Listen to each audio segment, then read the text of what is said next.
Hello, my name's Davey. Some of you might know me. Used to work in Breathlessness services. So the point of bringing you these short videos is to just help you to see or have demonstrated some of the breathing techniques that we would use to help assist patients with their breathlessness. So the first technique I'm going to talk you through is something called relaxed abdominal breathing. This is a basic breathing technique, and it is the way that we should all be breathing if we can. We need to make sure that neck and shoulders are nicely relaxed. If you have difficulty with that, you can try elevating your shoulders and then just letting them go, so you make sure all this area is nice and relaxed. Then you can take your hands, just pop them just above your belly button, just underneath your rib cage. Make sure your neck and your shoulders are still relaxed. And then take a nice breath in through your nose.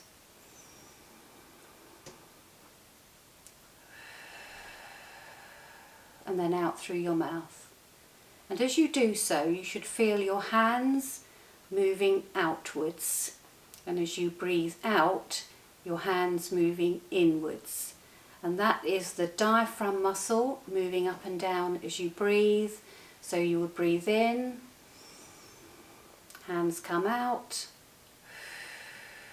breathe, hands go in. And you should feel those hands moving in and out as you breathe, and that will help your breathing to be better and you to feel more relaxed. I'm just going to show you this from a standing position to the side. So if you breathe in, tummy comes out. Breathe out, tummy goes in. Breathe in.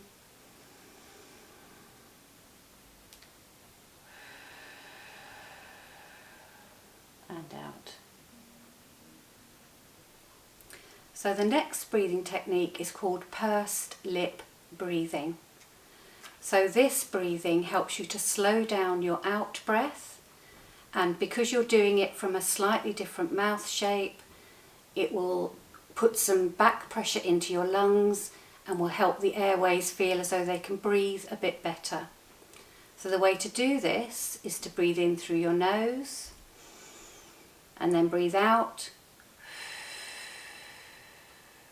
using a blowing action rather than just normally breathing out through your nose. And it's that blowing action, as though you're trying to breathe out through a straw, that will help splint the airways in the lungs and make you feel as though you can breathe a bit freer. So it's breathing in through the nose,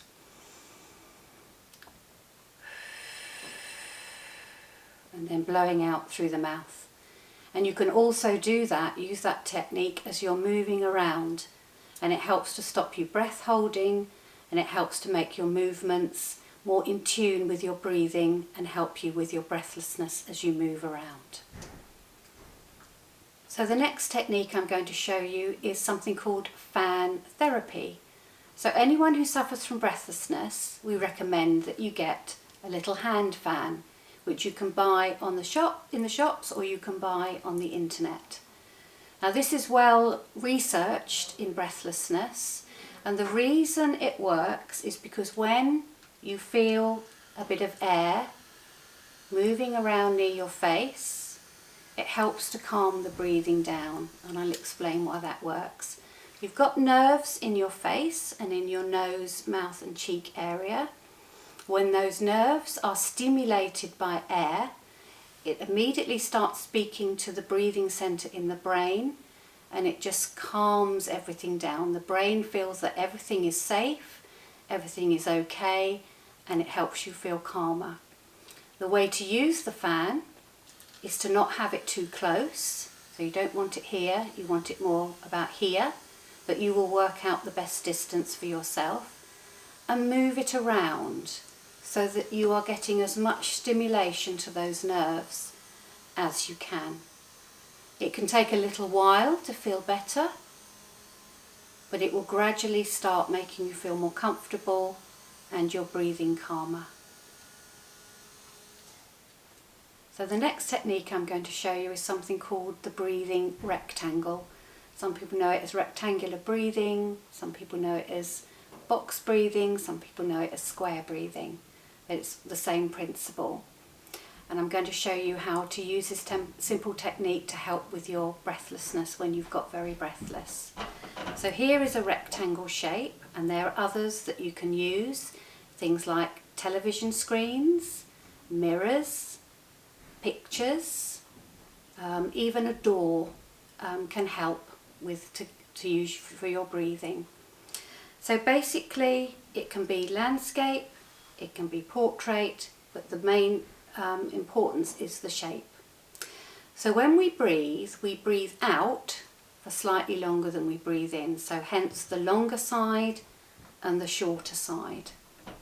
When we're starting to feel that we're getting breathless, our brain can start taking over and we can start to feel anxious. So therefore we need something to distract our brains, give it something else to do. So therefore you find a rectangle shape of some sort and you start breathing around it and give that brain a task. So starting on a corner, breathe in, breathe out.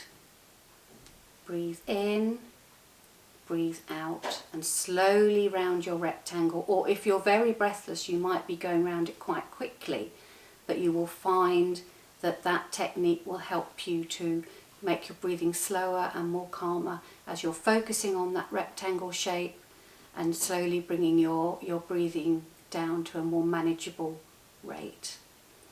So whatever rectangle you're using, be it a television screen, be it a mirror, be it a picture outside, gates, or even a car you can make a rectangle out of, or if you've got your mobile phone with you, use that as your rectangle, but it will slowly, concentrating on that will slowly help bring your breathing down. So just once again, breathing in, breathing out, breathing in, breathing out, and then going round to help recover your breathing.